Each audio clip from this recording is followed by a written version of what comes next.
Hey everybody, welcome back to another Factional Fight update from Griffith's car. I'm back at it. I'm driving home from work as I do every day for I don't know how many hours. It's ridiculous how much time I'm spending in the car. So I thought I'd just turn on the video and bounce off a few ideas that are going around in my brain. So let's start with this. Yesterday we had an amazing episode, an amazing stream. We spent some time over at the New Haven the Haven's Landing deed, the new tutorial area where new players are going to spawn in, and wow, does it look amazing. Like, well thought out, it's huge, and it is just has everything that a new player would want. Now, we have been assured that the permissions are going to be all set so that players can actively use that deed as sort of a starting out place.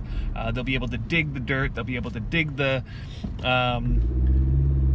there's peat and tar and clay and there's iron. There's a whole bunch of stuff available for them to there's trees and everything. So it looks awesome. It looks like Joel has put a lot of work into getting this place up and running, and you know, it's huge, so there's tons of space, and yeah, it looks incredible. So I'm so happy with that.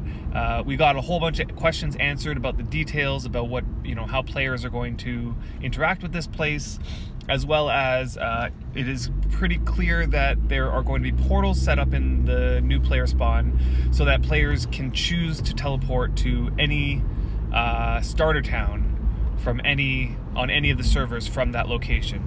Now, it seemed like that Retro and Joel were unclear about whether or not in the future this would be opened up to any player being able to use these teleporters.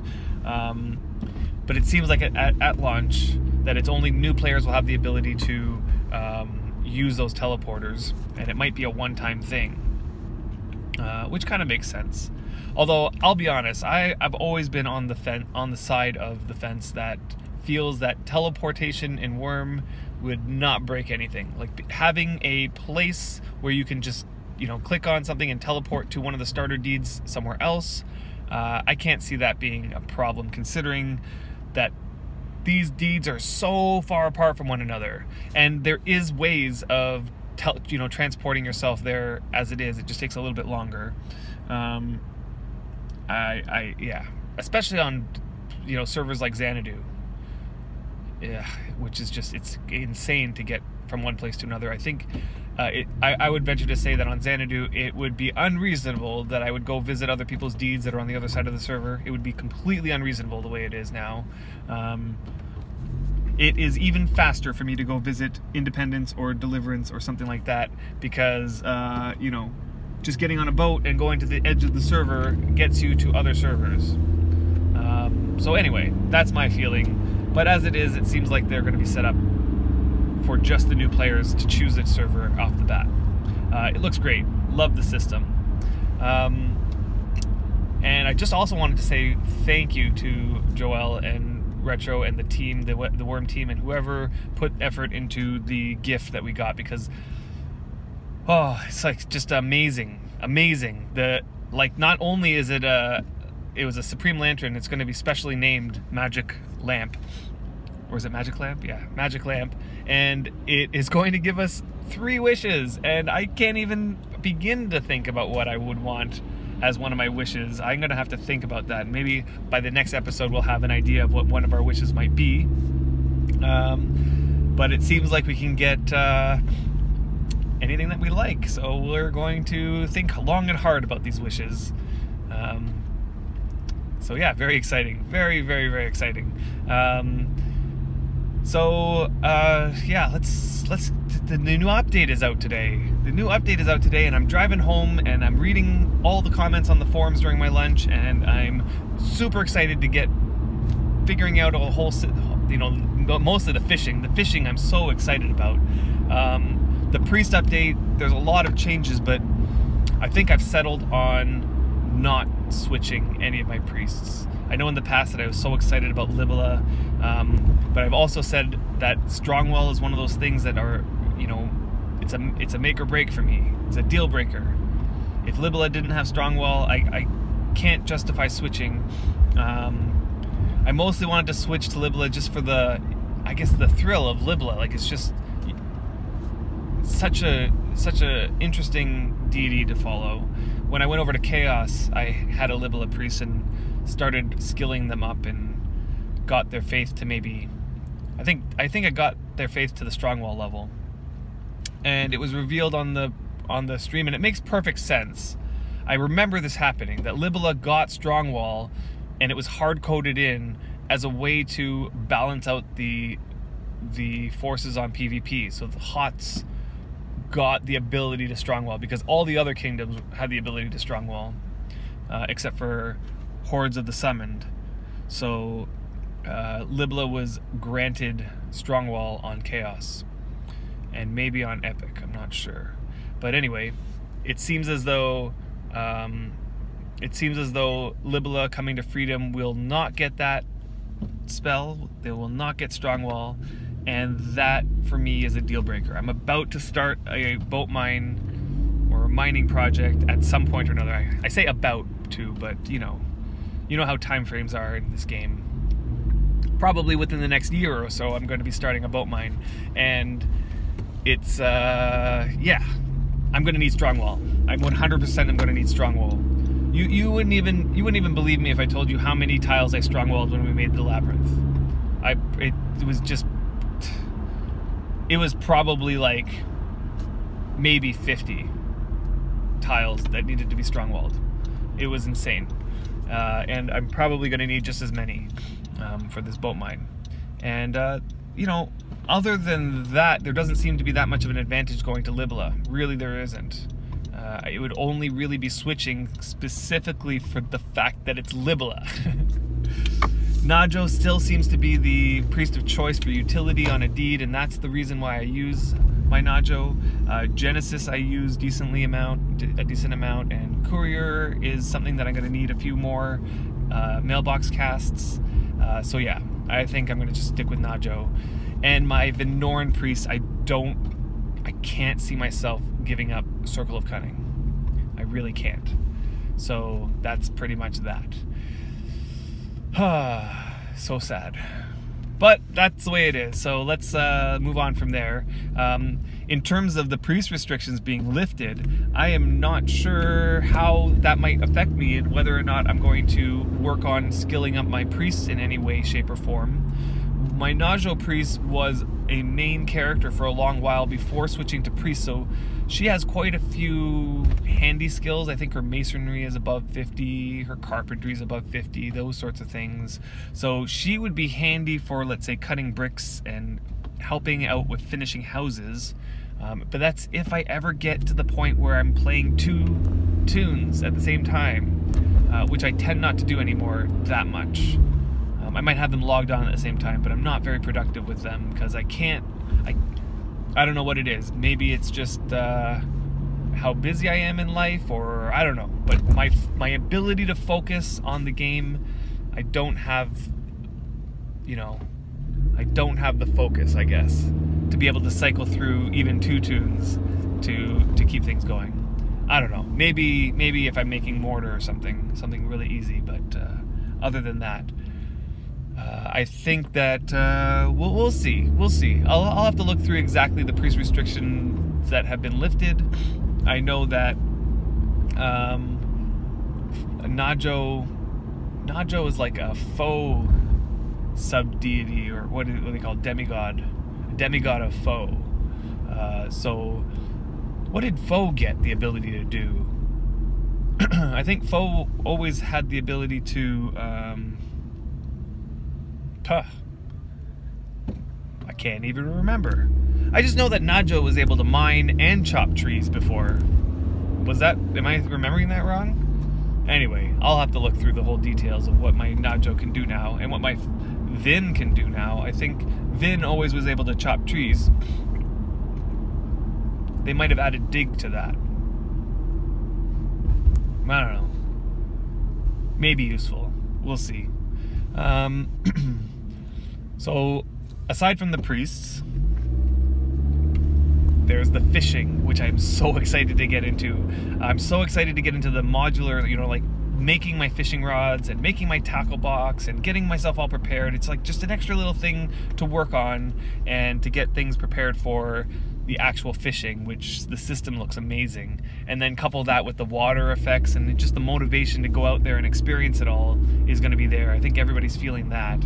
And you know, I'm going to have to probably get Brian to work on some fishing rods for me, because he's got all the carpentry skills. I'll have to look into exactly what kind of, you know, whether they're carpentry or fine carpentry. I think if it's carpentry, I should be okay. My carpentry's not bad. It's probably getting close to 80 or something like that. But if it's fine carpentry, that might be an issue. But we'll see. I'll make a couple basic fishing rods, muck around, see how I like it, and I hope that, you know, I hope that I get pretty deep into it, because it seems pretty exciting too, and I wanna get into experience the depth of that system. So what else is there? What else is there? I have a few more things that were on my list of things I wanted to say. I know that the servers were down this morning, and there was a lot of people complaining about the time it took for the servers to come down, or for the servers to come back. You know, it did seem like a whole bunch of just negative complainers who were complaining about how long it was taking, and there's always the common complaint, like, why didn't they test this on the test server beforehand, and blah, blah, blah, blah, blah.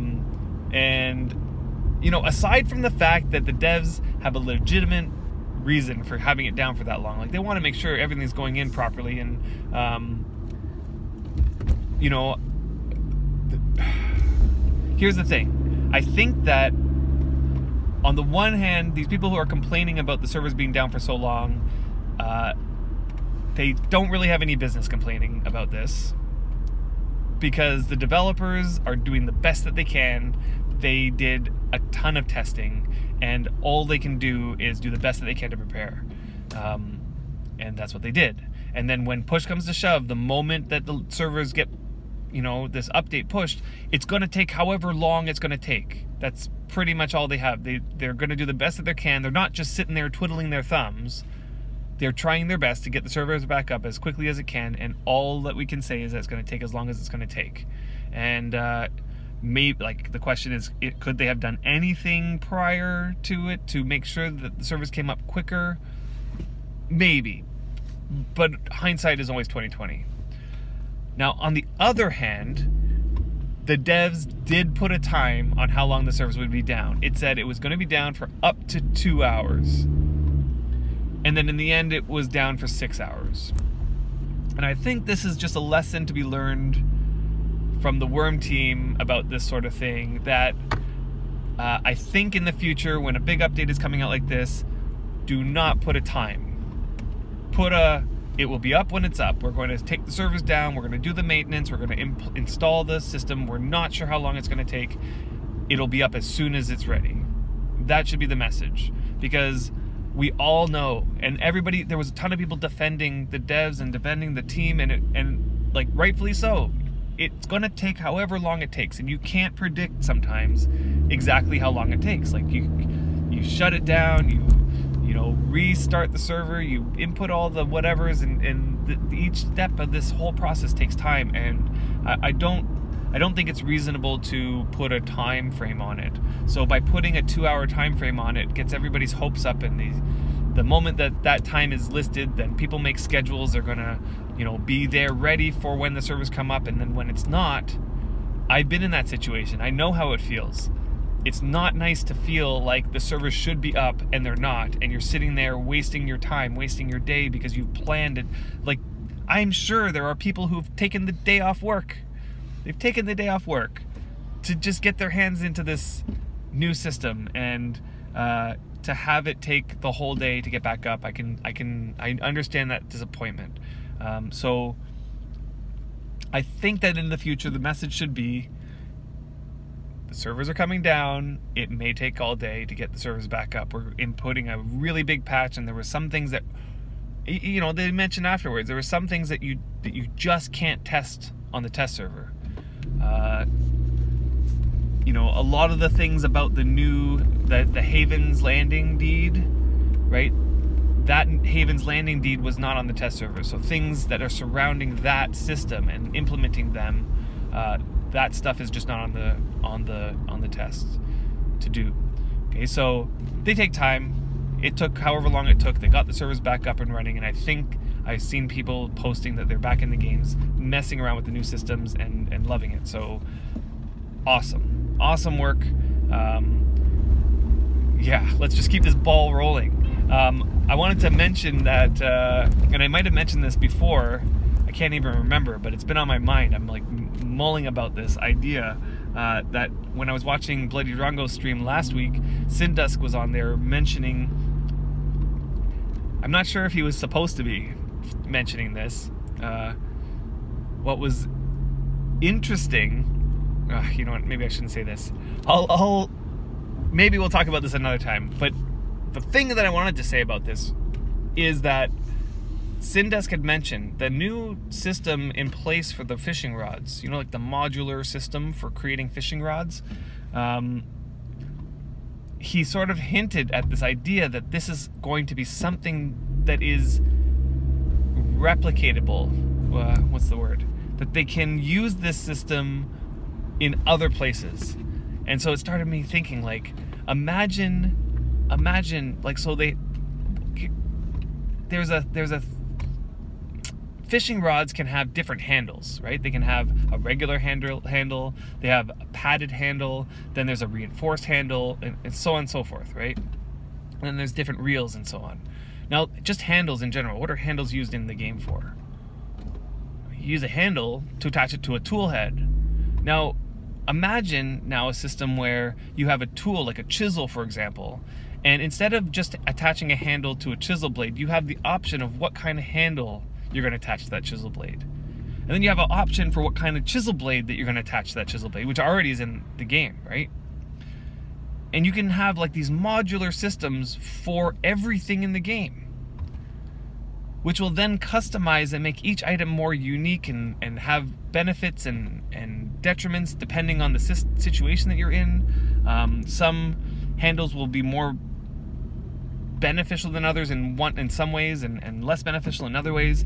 I can see this system just permeating through Worm to the deepest level, and I cannot wait to see what the devs have in store for this, because they keep sending out this message that they're continually thinking about future forward implementation of systems.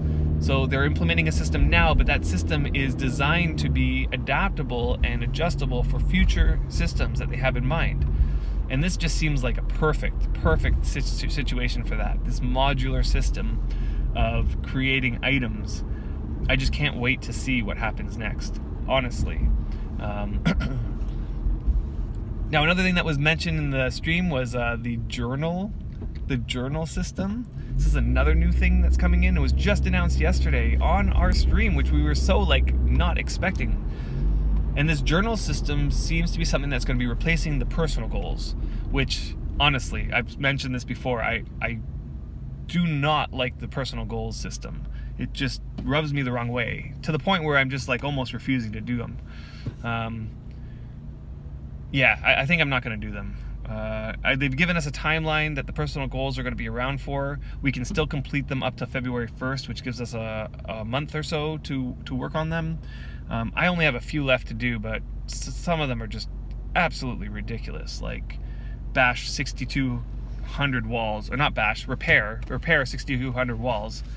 And somebody mentioned, yeah, there's a really nice workaround. You can just get a lava tile and sit there and do 6,000 repair actions. I play this game because I enjoy playing the game. I have fun with it, and my idea of fun is not repairing 6,200 walls. I mean, I just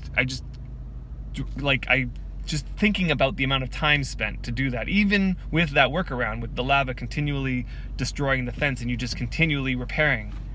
How long are you spending on this? It's such ridiculous amounts of time, and the reward for this is a tome. I think I have that one. I have put 10,000 items into a trash heap that I haven't really started yet. I have Slay the Red Dragon. Come on now.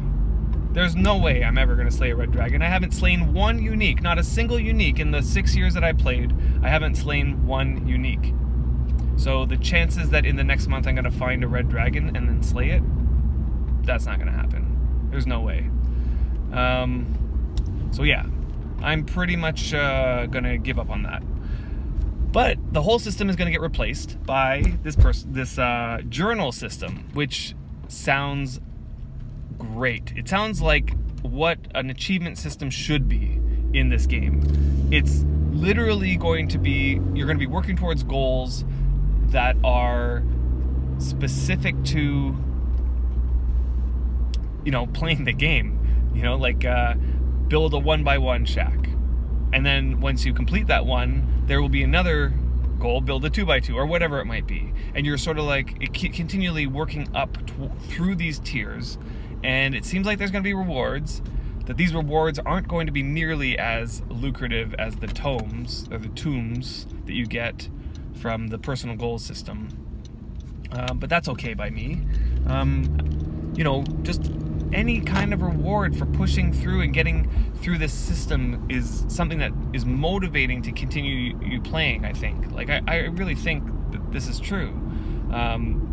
Even if those rewards were like bind only, like you were only able to use them on yourself, I really do feel like the personal goals should be personal, and that the rewards that you get from them, you should feel like, what's the word?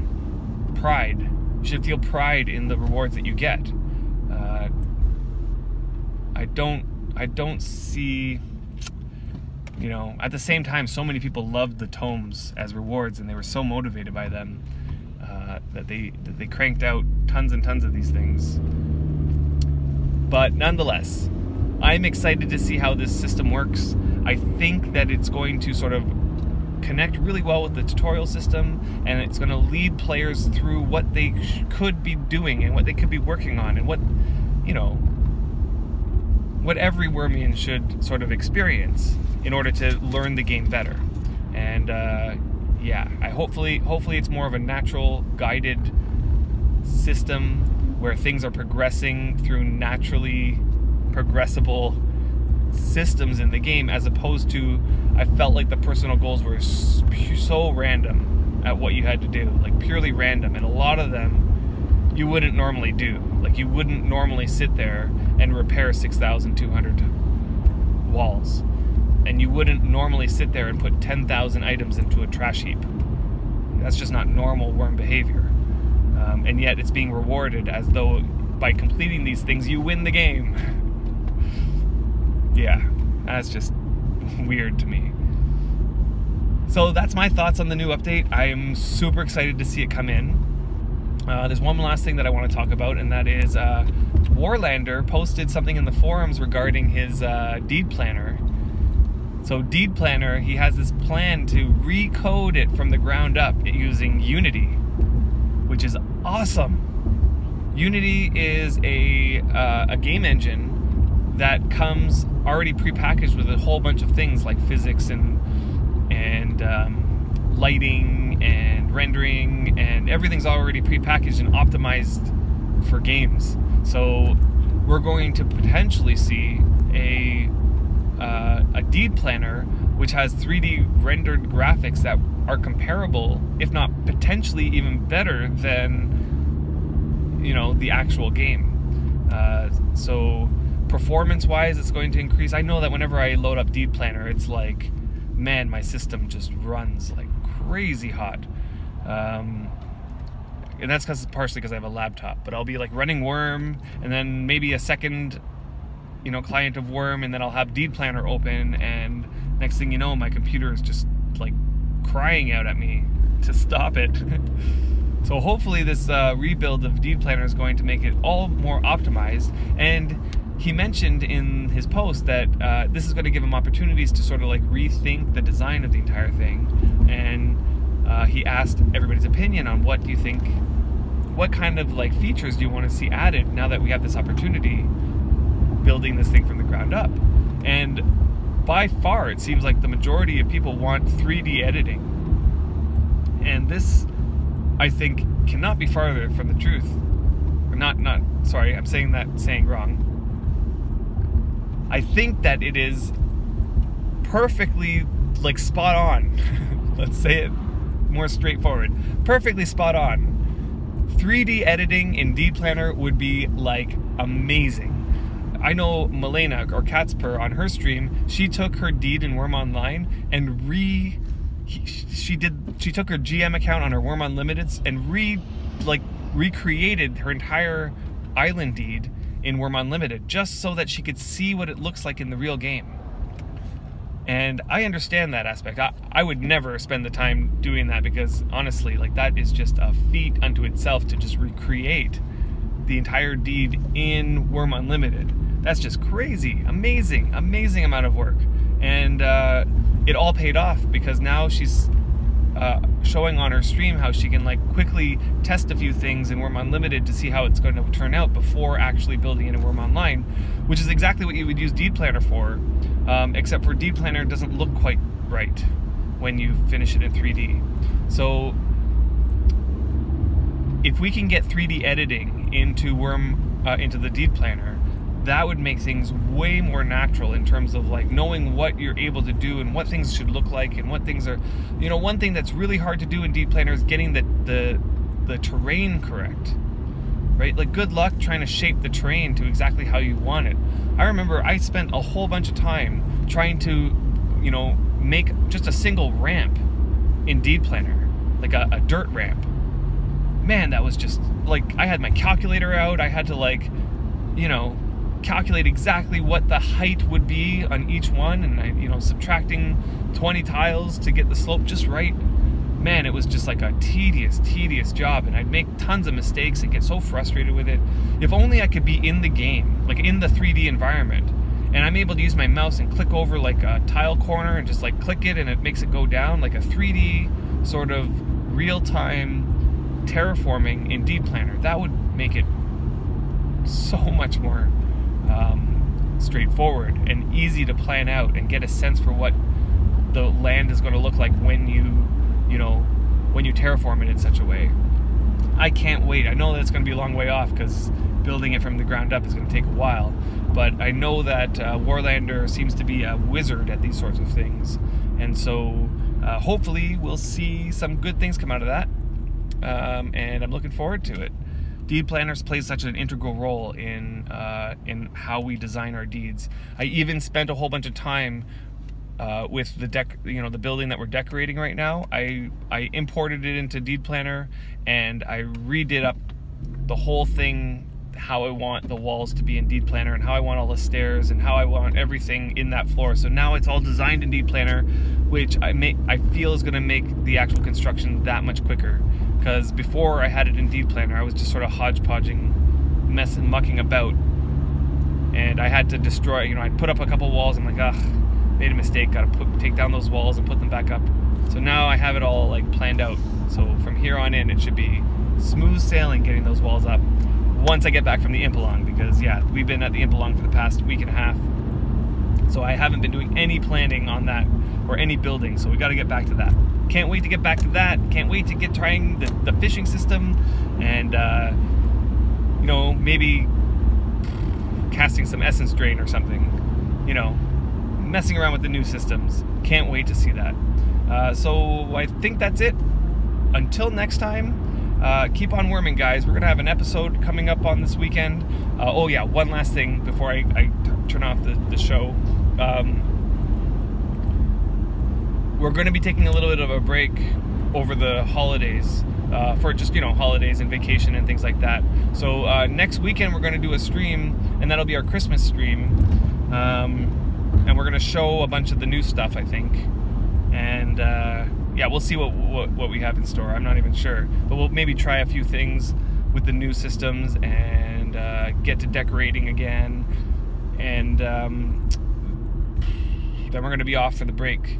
And we're gonna probably start up again in January sometime. So expect a little bit of a break before we come back. And yeah, I hope you guys have a happy holidays. So we'll see you this weekend in a new stream. And until then, guys, keep on worming.